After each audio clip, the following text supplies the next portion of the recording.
The final moments of the Titanic have been the source of debates, imagination, and horror for decades since the ship sank. In fact, for over a century now, we've all wondered, at one point or another, what happened out there that dark night. We all know the stories of brave men and women who gave up space in the boats for others, or about crew members and staff working to the last minutes to keep other people safe, or at the very least, comforted. But probably the defining moment of the sinking, the thing that grips the imagination and signalled the violent end of the beautiful ship's short life, was when Titanic was torn apart. The very fact the ship broke wasn't even officially accepted for decades after the sinking, with many survivors' testimonies discredited. It would have cast a shadow over the proud traditions of British shipbuilding. But dozens of other ships have sunk since Titanic, and very, very few have suffered the same kind of fate. Titanic was always going to sink to the bottom of the ocean, but that final, horrifying moment of violence was a surprise to many and continues to cause fiery debates to this day. Today, we'll look at 5 key areas of evidence to try and get an idea of what might have happened. First, we'll examine survivors' testimonies and the official record. Secondly, we'll review evidence from the wreck site itself. Thirdly, we'll look inside the ship at plans of the breakup zone and the mechanics of the ship's destruction. Then we'll look at some other examples of ships from history that broke apart. And finally, we'll assemble all of this together to paint a clearer picture of what might have happened. Ladies and gentlemen, I'm your friend Mike Brady from Oceanliner Designs, and today we'll look at why and how the Titanic broke up.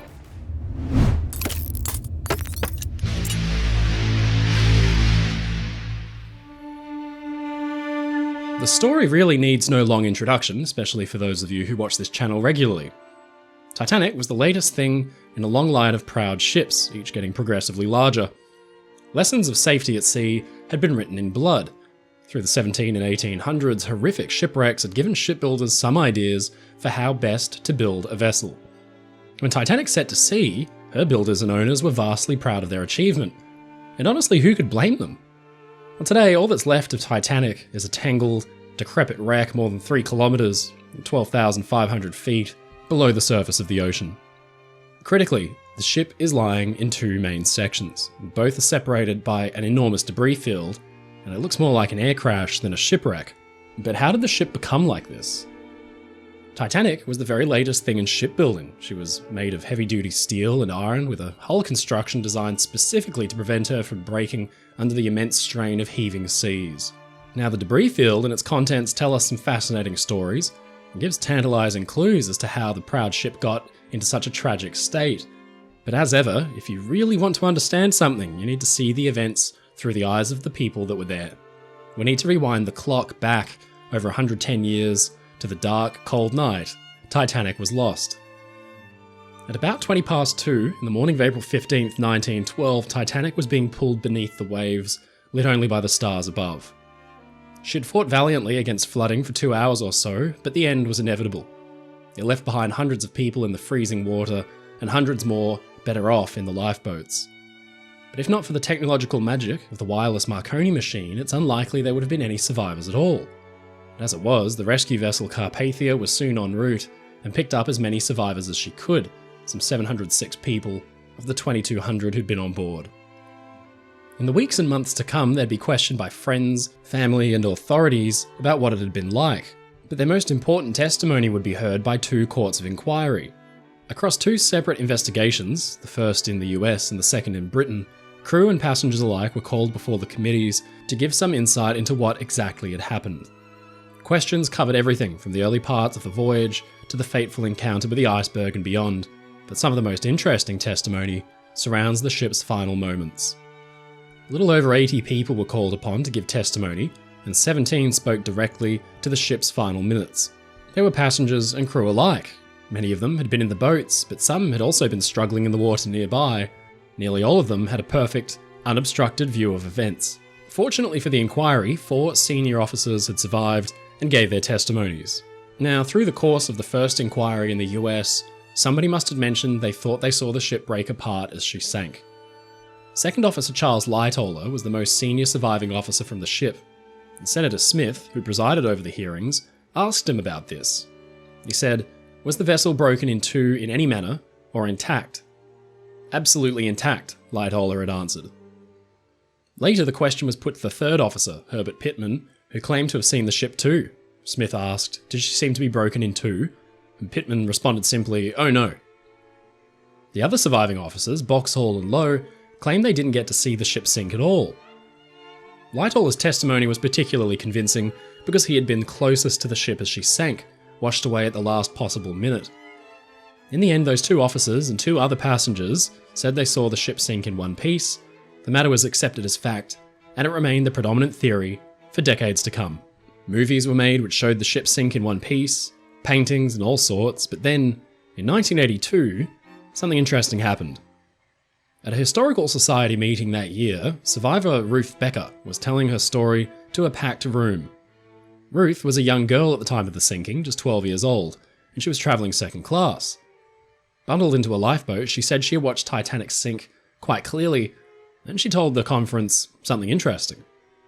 Parting her hands two ways, making motions representing the funnels falling, she told the audience she had seen the ship break apart. But as she finished, the microphone was taken by the host of the event, a historical society member, who reassured the audience that Ruth was wrong. That she'd actually just seen the funnels falling and had been incorrect. After all, the official testimony of Titanic senior officers had been that the ship sank intact, and it would of course be easy for a young girl to misinterpret what she was seeing. So they thought. 3 years later, that young girl was proven right. Titanic was discovered 4 kilometers down and split into 2 sections.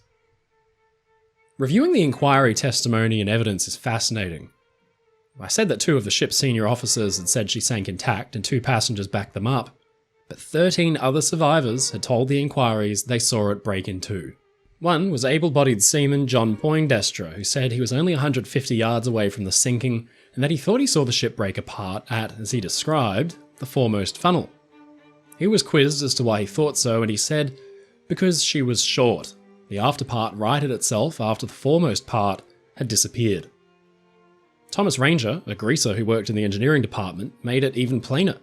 He said the forward end of the ship went underneath and seemed to break off, and the after part came back on a level keel. Reading this testimony, it all begins to line up. Frederick Scott, another greaser, said, "We just got at the stern of her when she started breaking up. She broke off at the after funnel, and when she broke off, her stern end came up in the air and came down on a level keel and disappeared." Sailor Frank Osman painted an even more dramatic picture. He said, "After she got to a certain angle, she exploded, broke in halves, and it seemed to me as if all the engines and everything that was in the after part slid out into the forward part, and then the after part came up right again, and as soon as it came up right, down it went again." 9 others said very much the same thing. And what's even more remarkable about this is that not many of them are passengers. Many are members of the ship's crew. Now that flies right in the face of the established narrative that Titanic had gone down in one piece. But why was the testimony ignored? Well, for one thing, many of the witnesses couldn't actually agree on where the break had happened. Poindexter had said that it was at the first funnel, while Scott said it was behind the 4th. This kind of discord did not go unnoticed by the Commissioner and the Attorney General at the British inquiry, who pointed out that the evidence was contrary. In fact, those overseeing the British inquiry don't seem very interested at all in entertaining the idea that Titanic broke up. The reason these eyewitnesses might have been overlooked and their testimony largely ignored, if not rejected, is lost to history. A cynic might say that the officers who said she sank intact were protecting company interests, and that the British inquiry was designed to salvage what little of the British shipbuilding world's reputation they could. The ship sinking was one thing, but breaking apart as it did so was something else entirely. There's another simple answer, that the idea the ship might break apart was simply inconceivable. They were still grappling with the idea that she could sink at all. In fact, many thought the iceberg had ripped a gash hundreds of feet long, and that had sent the ship to the bottom. By contrast, Edward Wilding, one of her designers, had estimated the hole left by the iceberg to be only 12 square feet large. Like the idea of a breakup, the pride of British shipbuilding being taken down by something so trivial as a 12 square foot hole might have been too much to handle. The final report made by the British inquiry makes no mention of Wilding's estimate and said simply the damage extended over a length of about 300 feet. Technically correct, but curiously vague enough to obscure the actual truth. Sadly, the survivor testimonies are garbled and confusing enough to contradict each other and confuse any researcher. But hidden in there is some fascinating insight and a couple of really interesting little clues dotted throughout. Baker Charles Jochen gave some particularly tantalizing testimony. He was inside the ship during the sinking and heard some interesting noises. He said, "I went to the deck pantry, and while I was in there I thought I would take a drink of water. While I was getting the drink of water I heard a kind of crash as if something had buckled, as if part of the ship had buckled, and then I heard a rush overhead. You could have heard it, but you did not really know what it was. It wasn't an explosion or anything like that. It was like as if the iron was parting." Shortly after that, he went outside and climbed up to the stern, famously riding the ship down, he said, like an elevator. What Jochen was hearing might have been the Titanic's structure in some serious distress, with beams and girders bending and buckling under immense pressures. Now we'll put a pin in this evidence and come back to it later on, because fortunately, today we can turn our attention to something which paints even more of an evocative picture: the wreck itself. The Titanic's wreck is famously in a fairly tragic state. The bow is famously intact, although its back has been broken and its sides are blown out. The stern section is a different story, shredded almost like it's been blown up with explosives. Unfortunately, because stringent copyright ownership surrounds footage of the wreck, I can't show you actual images, but I can show you my own representations of what lies down there. Titanic is lying in two sections that both point northeast, and both sections are about 600 meters or 2,000 feet apart. In between, and especially around the shattered stern section, is a monumental debris field containing countless pieces of the ship, everything from delicate, intact crockery, glasses and wine bottles, to enormous pieces of steel torn up like they were paper. When Robert Ballard and his team, working for the Woods Hole Oceanographic Institute, found the site in the 80s, they mapped it out by hand, but over the years, closer inspection has revealed some hidden, fascinating truths. But one thing was obvious from the outset in 1985. A huge amount of Titanic was seemingly missing. Now this is a comparison that I drew of the ship's profile as it was in 1912 when she was new, and then the wreck after she sank. The bow section is probably the largest and comprises this much of the ship. The stern section, 600 meters away, is fairly large too, albeit in a pathetic state, and it comprises about this much of the ship, but missing in between is about 100 feet, or 30 meters, of the ship's middle. From about the third funnel and back, an entire section of Titanic is just gone. Or at least, it seems to be. To Ballard and his team, it must have seemed like Titanic had just disintegrated in the middle, and that 100 feet of ship had been crushed into oblivion. But closer examinations of the debris field in future dives showed otherwise. Slowly, through careful study of photos by experts, telltale signs began to reveal themselves. A massive chunk became known as the forward tower, because it would have stood about 4 or 5 stories tall beneath the ship's third funnel. A second huge chunk of the ship's middle was found too, known as the aft tower. It encompasses about 3 stories of the ship's superstructure behind the third funnel. Within the debris field, other pieces could be made out, but they weren't intact like the 2 so-called towers. Big chunks of the deckhouse below the 4th funnel here, as well as sections from the lower hull near the engines. Finally, a chunk known as the galley deck section was found crumpled and buckled on the sea floor. This had once comprised a third-class kitchen area. Now, these individual pieces had once made up Titanic's centre, and somehow they had been torn apart. But what's interesting is the fact that these pieces, some as big as houses and buildings, stayed intact or broke off as whole units. Much of the ship is difficult, if not impossible to identify, but some pieces are a little easier than others. One of these is the so-called Big Piece.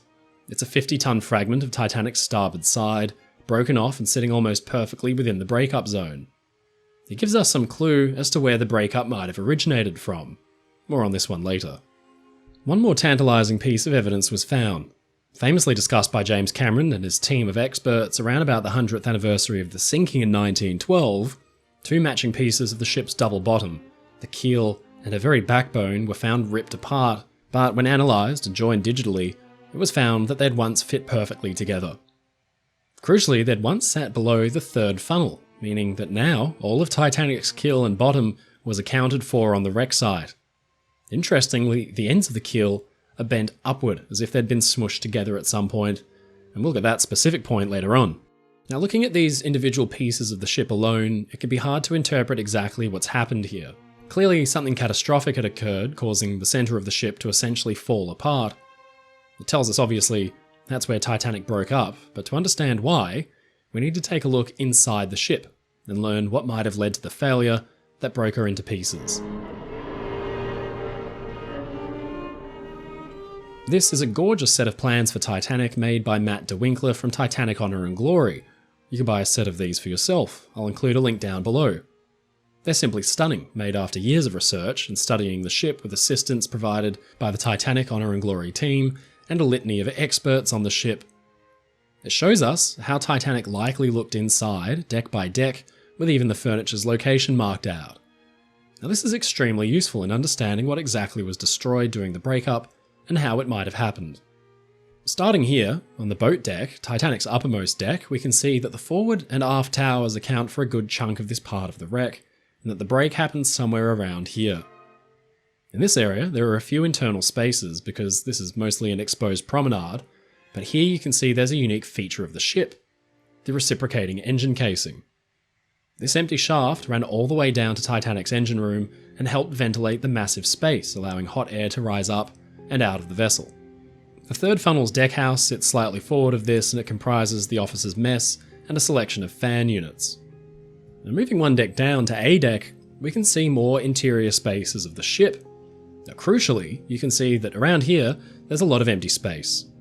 The third funnel's casing, which vented smoke out of boiler rooms 1 and 2, the reciprocating engine room casing right behind it, the well for the first class aft grand staircase behind that, and then another empty shaft, the turbine engine casing. This shaft supplied ventilation to the turbine engine room, which was directly behind the main engines. Famously, Titanic's fourth funnel was kind of a dummy in that it didn't vent smoke from any of the boilers, but it did serve to allow hot air to rise and escape from the turbine room. In this section of the ship, we know that the first class smoking room, the first class grand staircase entrance, and a good chunk of the lounge were essentially ripped from the ship during the break. From B deck down to C deck, things become a little more monotonous. Cabins upon cabins, some might say, but here we see the first class restaurant and Café Parisien, all lost during the sinking. Now on C deck, around the breakup zone, we can see cabins and saloons for the maids and valets on board the ship. All of this disintegrated at some point during the sinking, but interestingly on C deck, we can see the first class barbershop here. It had once featured a striped barber pole outside fixed to the wood panelling. An early indicator that the ship had actually broken apart was the fact that the barber pole was spotted floating on the surface the next morning. From a lifeboat, survivor Arthur Pushen had spotted it, and he later said that, "To my surprise, I saw the barber's pole floating." The barber's pole was on the C deck, my recollection is, and that must have been a tremendous explosion to allow this pole to have broken free from its fastenings and drift with the wood. Pushen was convinced the ship had broken up because of this, as well as the terrible sounds that he'd heard. He was one of the 17 who testified to witnessing Titanic breaking apart. Although he didn't actually see it, he stated he just heard it. Now, something else important happened here. I mentioned earlier that the big piece, a chunk of Titanic's hull, had broken free from the side of the ship. Now, this piece spans about 3 decks high, and it actually starts here. It aligns with the cabins C-79 and C-81 with the bathroom in between them. Clearly, this entire section of the ship was ripped apart during the sinking. On D deck below, things get a little more interesting around the breakup zone. This was the busy pantry and galley system that serviced the 2 main dining saloons for first and then second class. It featured dozens of pieces of cooking machinery and service utensils. One clue Ballard and his team had had early on that Titanic had broken up somewhere was that cooking utensils and things like pots and pans absolutely littered the sea floor, and further investigation revealed why. The entire complex was destroyed, and now the most intact part of it is a section of the first class pantry, wrapped up somewhere in the forward tower. The big piece is located here on D deck, with a portion of the pantry's wall in the region of this cold locker remaining. Below that, on a E deck, other interesting things begin to happen. The tops of the engine cylinders rise up this high, so now the reciprocating engine casing widens outboard. Now this is an immense space, the largest opening in any of the ship's decks. At some point during Titanic's sinking, the forwardmost engine cylinders, the low pressure ones, were ripped right off their cast iron bed plates, and landed in the debris field. Down on F deck, the turbine casing now widens out too to provide space for the machinery in that room, creating a section of Titanic that is essentially full of holes. You have the individual uptakes for boiler rooms 2 and 1, followed by the reciprocating engine room and finally the turbine engine casing. Now that's a lot of vacant space within the ship, so of course the area was heavily reinforced with stiffeners and girders as well as additional beams and heavy-duty bulkheads. The third-class galley here remains as one piece on the wreck, an individual chunk torn from the ship, but the rest has been smashed to pieces and lies twisted and bent somewhere out there in the debris field. Below, on the G-deck and the Olop deck, we finally make it into the boiler room casings and the machinery spaces. Now the stern section still contains the turbine engine room intact, although it's now mostly buried by collapsing steel sections from above. The reciprocating engine room is exposed, but boiler room 1 is gone, ripped entirely from the ship. In fact, the first view Robert Ballard and his team had of Titanic back in 1985 was from a single-ended boiler sitting upright on the sea floor. That had once sat here in boiler room number 1. On the tank top, we can actually see the arrangement of the boilers themselves, the engines and the turbines. Now critically, this shows us where the 2 sections of the double bottom and tank top were torn from, the first here and the second behind it. The boilers of boiler room 2 remain in place, fully exposed by the jagged edges of a huge tear where the centre sections of the ship had once stood. So now we know where Titanic broke up, the spaces that were destroyed, and the pieces that have so far been found. Now if this isn't starting to paint a clearer picture for you yet, don't worry because it's fairly confusing stuff. But studying the individual pieces can reveal some interesting ideas. For example, we know the Titanic's keel, the ship's backbone and very bottom, is now in 4 pieces. The bow section, the first keel fragment, the second keel fragment, and then the stern section, and that the fragments have their ends bent and twisted upward. Now, this kind of bending would indicate an area of extreme stress on Titanic's structure, where the 7-foot tall keel and the incredibly stiff supporting steel skeleton around it was twisted like wet cardboard. But what could have done that? Well, to answer this, we now need to look at the mechanics of the sinking itself and the insane forces that were at play. We all know the familiar old sight of Titanic's stern lifted up high, high out of the water, lights blazing, as she's slowly swallowed by the ocean. This comes a lot from survivors' testimonies, people saying that row upon row of portholes shone brightly and the propellers were lifted clear out of the water. The thing is that estimating the exact degree of the sinking is difficult, and sometimes eyewitnesses can be unreliable. I mean, after all, nobody was sitting there watching with their protractors out, measuring. The sheer magnitude and shocking nature of such a sight could, inevitably, lead to some exaggeration, and totally fair enough too. For a long time, it was thought the Titanic had reached something like a 45-degree angle while she was sinking. But this seems extremely unlikely, and all for the simple reason that we know now the ship broke apart. To explain this, let's look at Titanic's basic structure and how the whole thing was built. We'll take a cross-section of the ship like it was a loaf of bread. At the very bottom, and really the first step in the process of actually building a ship like this, the keel bar was laid, and the keel was placed atop it, and then the floors, which spanned the width of the ship, were laid to create the ship's backbone. Now this was sealed with plating on top and beneath, creating what is known as the double bottom, a safety feature which not only strengthened the ship's backbone, but also provided protection from grounding damage from below, turning the ship's underside into a large watertight compartment about 6 or 7 feet tall. Now the double bottom also forms the bottom aspect of what is essentially a large box girder, and the basic strengthening mechanic of Titanic's hull. See, ships were expected to survive a great many conditions at sea, ranging from the fair and calm to the downright terrifying. Waves can soar stories tall, and riding over them can put unbelievable stresses on the ship. Hogging and sagging is what happens to a ship as it crests a wave. They're so big and long that they basically bend in the middle as they ride the wave top. It's a scary thought, but it's basic engineering. If you make the ship too stiff, it would simply snap. The secret to engineering a ship like Titanic was to make it strong, but flexible. So to do this, the hull got its strength from essentially following the design principles of a simple box girder. A box girder, like the name suggests, essentially uses 4 main sections. In this case, that was the Titanic's double bottom, both sides of the ship's hull, and then the strength deck on Titanic, that was B deck. Now this made up the entirety of the ship's hull, and then additional decks were simply attached on top. This was the superstructure. It served no structural purpose for Titanic, and didn't serve to support or reinforce the hull in any way. They were simply attached on top of the main load-bearing structure below. The sides of the ship drew their strength from the massive steel frames, the ship's ribs, which were spaced at intervals ranging from 24 and 27 inches, that's 68 centimetres at the extreme ends of the ship, to 36 inches or 91 centimetres in the middle. Spacing the frames out like this meant Titanic was allowed a certain degree of flexibility in the middle, so she could hog and sag the correct degree to survive riding over heavy seas. The benefits of box girders are that they're resistant to torsion or twisting, and when supplemented by additional columns, they have excellent load-bearing properties. This makes them a popular choice for bridge construction to this day, but scale a box girder up to the size of a ship like Titanic, and you're left with a strong, flexible structure that's perfectly suited to riding through the biggest seas.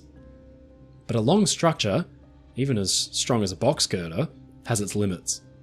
Titanic was 882 feet, or 269 metres in length, an immense span which tested engineers of the day.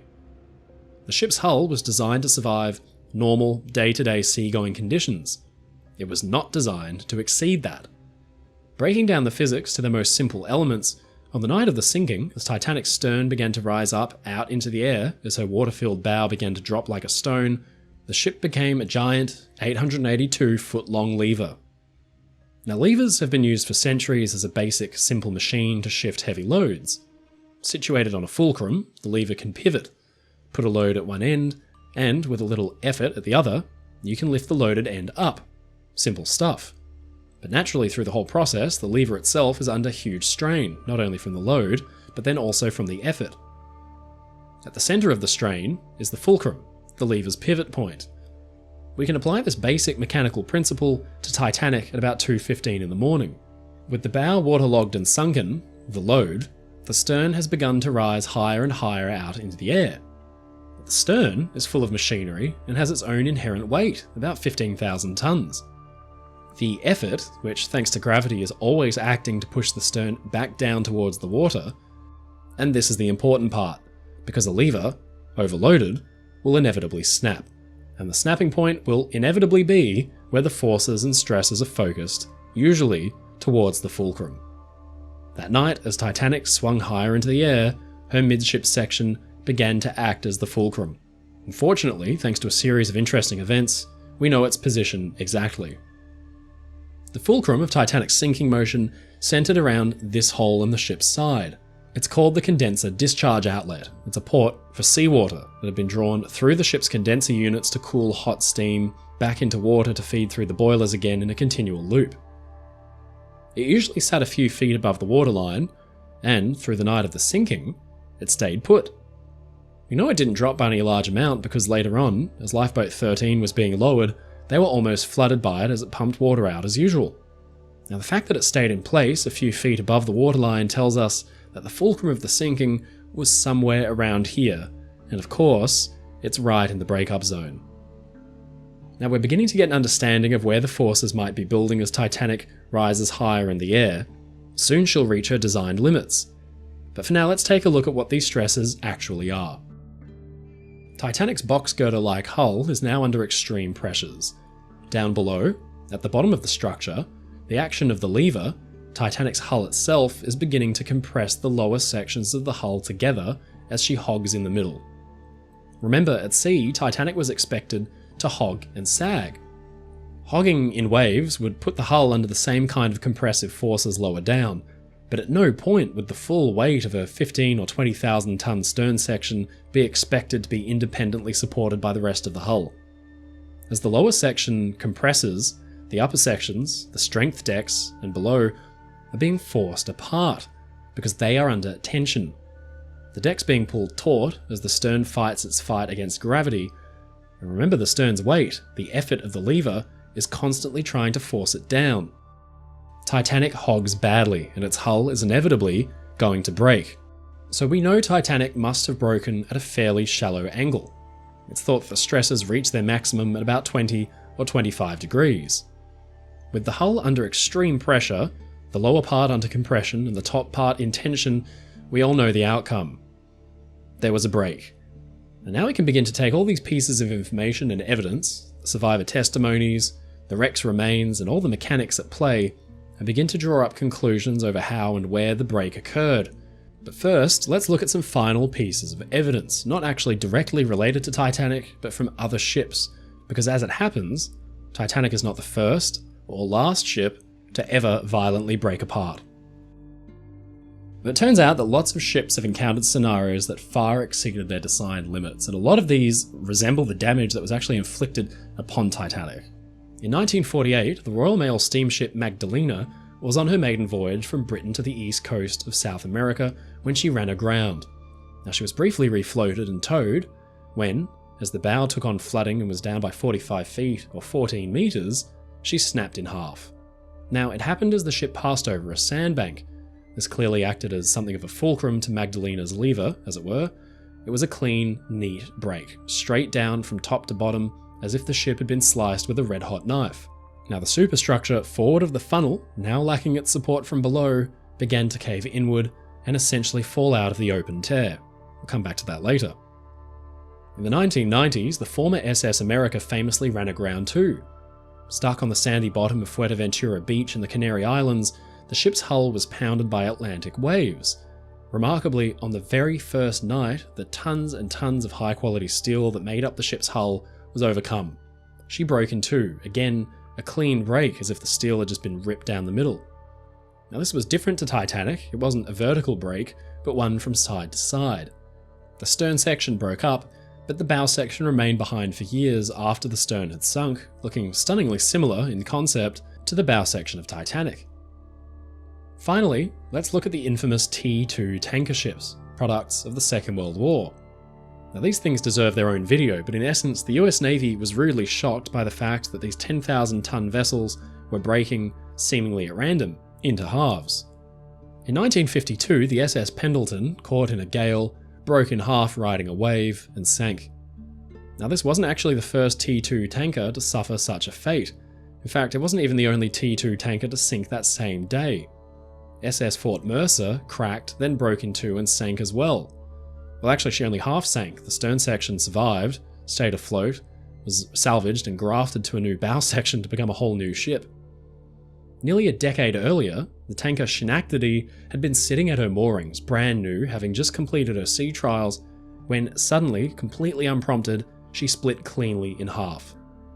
Now hopefully this doesn't add to your list of fears that might stop you from going onto a cruise ship, but the sound from the break was like a cannon shot that can be heard from miles away.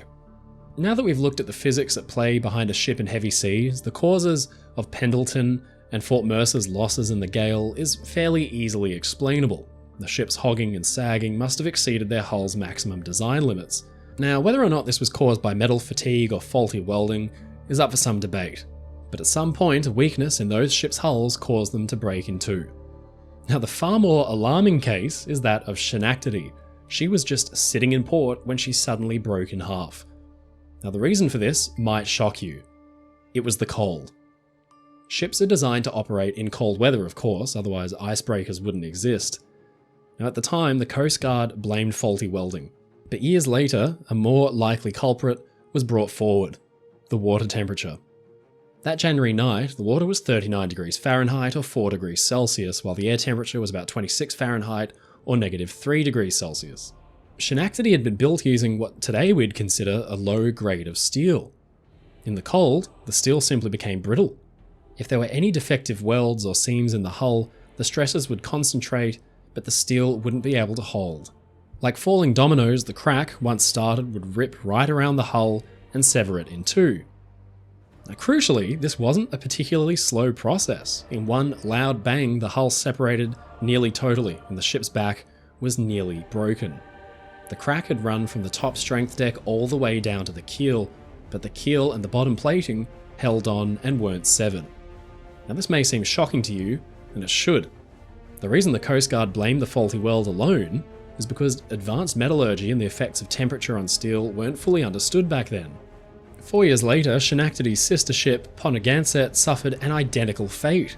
In cold water, she broke nearly in two, with the keel holding on for dear life, albeit jackknifed upward. Now these are some pretty extraordinary cases, but they demonstrate how a ship behaves when the hull is put under extreme stress in a variety of conditions. None of these ships, though, underwent the sheer amount of stress Titanic's hull did that night.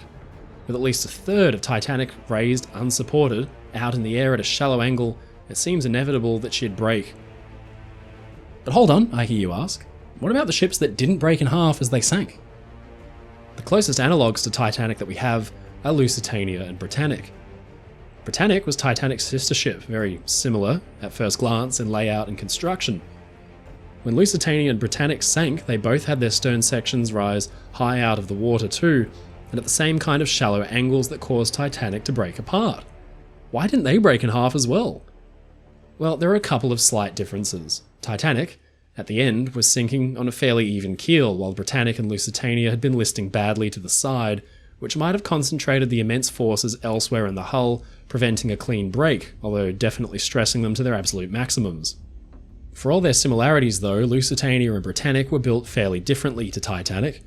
Lusitania was a completely different design, using longitudinal bulkheads in her boiler rooms that ran the length of the ship.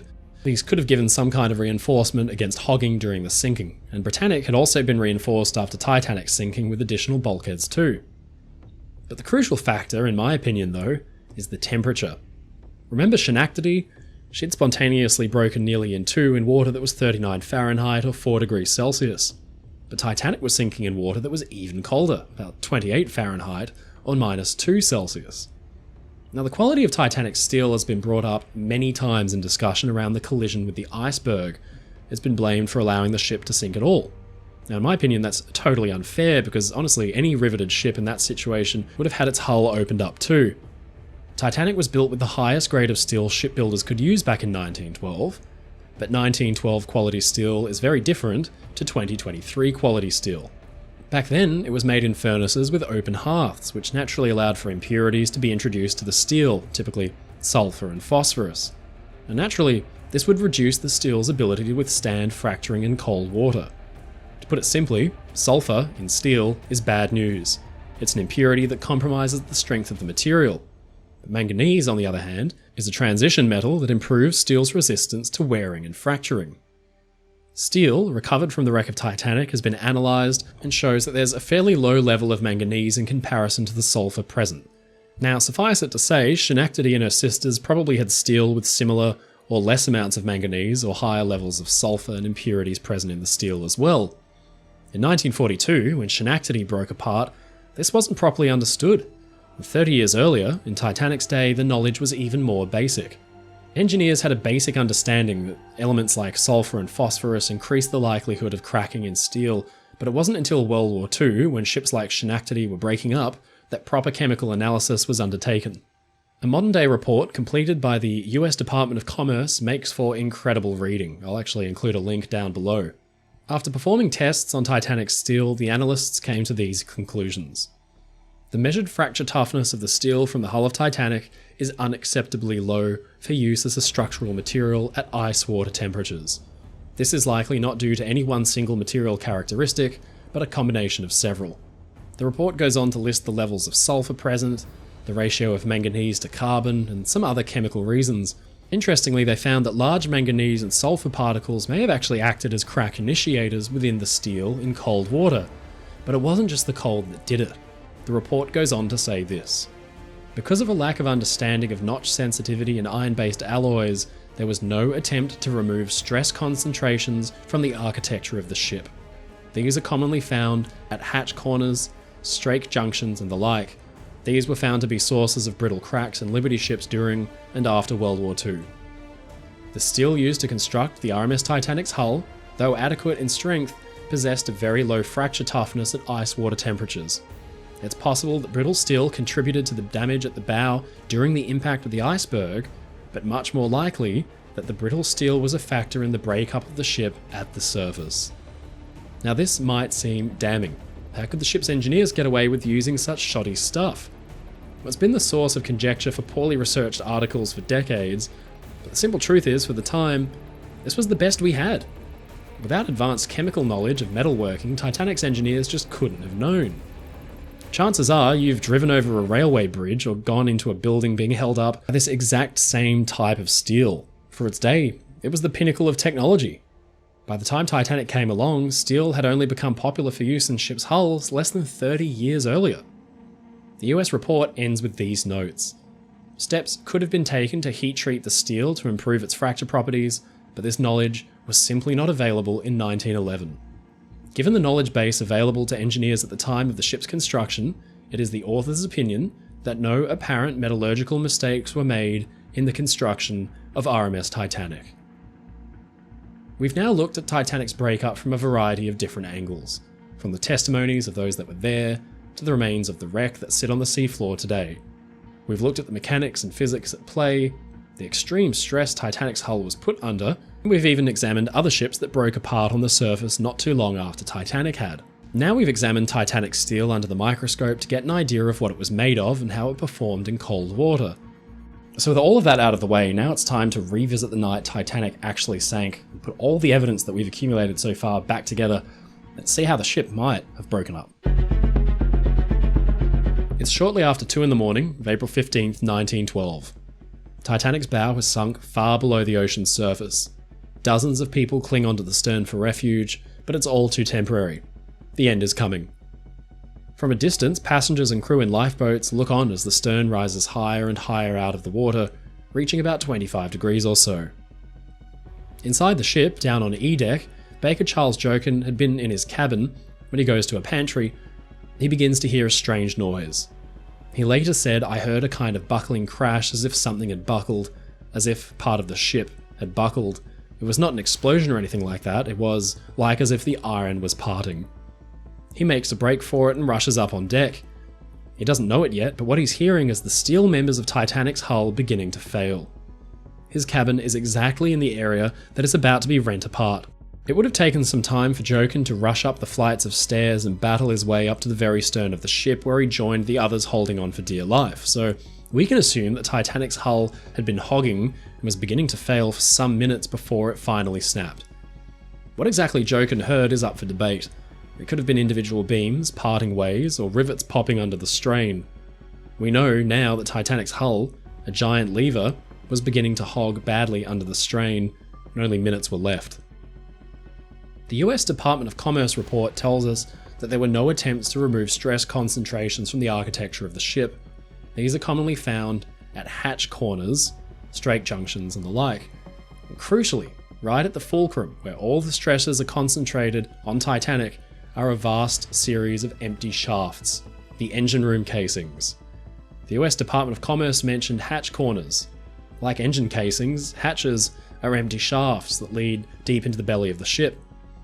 As the decks begin to flex and bend with the hogging of the hull, stresses begin to concentrate and build up in corners and on joining seams. In this area of the ship, there are a lot of them. Cracks probably begin to originate in the casings and radiate outwards. Because the steel on the outside is subjected to freezing cold water and air temperatures, the shell plating itself may have begun to fail as well. Titanic's lights go out as the ship's hull breaks, possibly because steam lines that serve the electric dynamos are severed as the ship tears apart.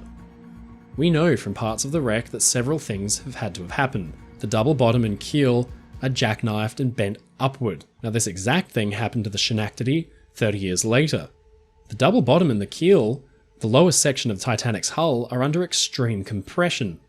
The hull fails here, and the two sections of double bottom begin to get smushed together, bending up and breaking the forward engine cylinder's bed plates in the process, loosening them.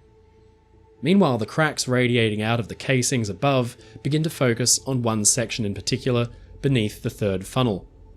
It's under extreme tension, being rent apart. The seams and joints here provide neat, right angles for the fractures to follow. They join as one and snap. Like Schenectady and the other ships we looked at, Titanic's breakup is sudden, violent, and clean. With a roar, she suddenly parts cleanly just forward of the third funnel. Magdalena, America, and the other ships break neatly in two as well, as if they were made of glass, and Titanic is no different. As Titanic breaks, the double bottom is bent, but it's not totally broken. It clings on for dear life, just like Schenectady's had, and the bow section, no longer supported by the stern, begins to drop to the sea floor. The stern has fallen down level, which a lot of survivors actually see and report on. The double bottom is still attached. There's a moment of strange equilibrium, as the stern falls back to an even level, but then more destruction occurs. Frank Osman had watched it all happen. He later said that the ship broke in halves, and it seemed to me as if all the engines and everything that was in the after part slid out into the forward part. When the RMS Magdalena had broken half decades later, the superstructure, which was once supported by the deck houses and hull below, sagged down and began to collapse. Photos taken from the inside show the lounge roof collapsing and the entire structure was at risk of falling off the ship. Well, these remarkable photographs of Magdalena's breakup are probably the closest thing we'll ever see to what Titanic looked like immediately after she broke up.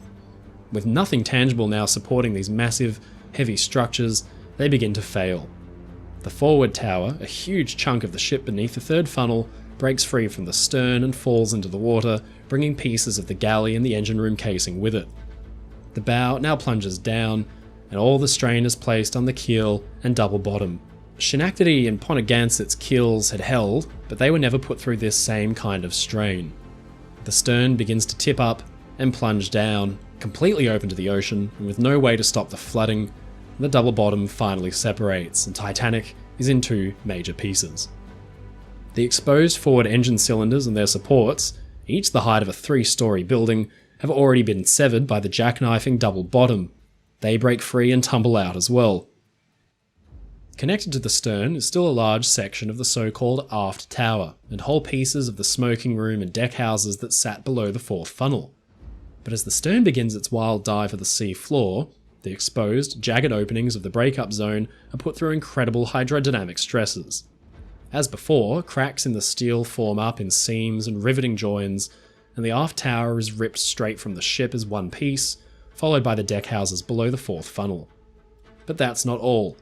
Almost all the shell plating is torn from Titanic's starboard side because now it's nowhere near as hydrodynamically shaped as the bow section, which planes away just fine and lands mostly intact on the sea floor.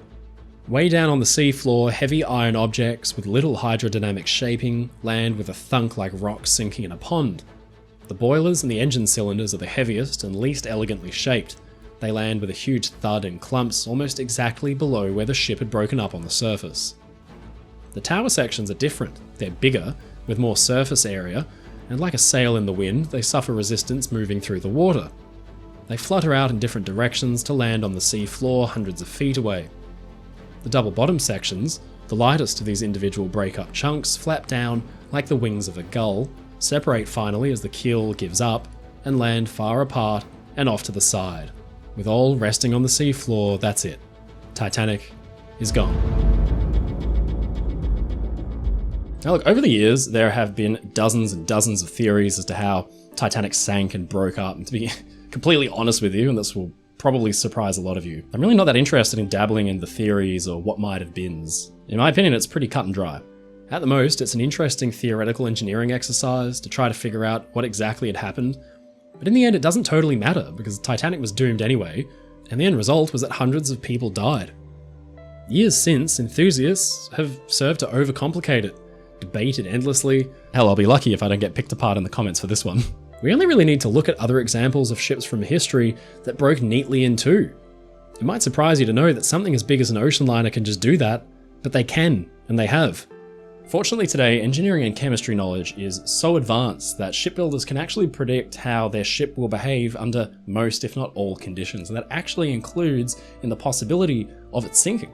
For example, the Queen Mary 2 has been designed, in the unlikely event of flooding, that if two of her compartments were to be breached and filled with water, she'd not be able to list over to either side to such an extent that the lifeboats couldn't be lowered.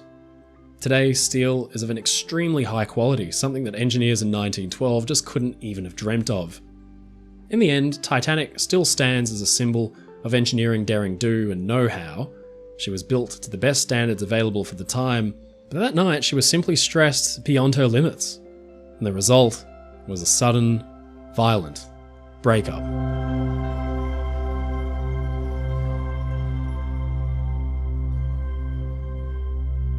Ladies and gentlemen, it's your friend Mike Brady from Oceanliner Designs. Thank you so much for watching this video. If you enjoyed it, please leave a comment below. Don't forget to subscribe to the channel because we get new videos out weekly. If you want to support my work and get really cool perks like behind the scenes and early access, please visit my Patreon in the link in the description below, or sign up as a YouTube member. Come and join the crew.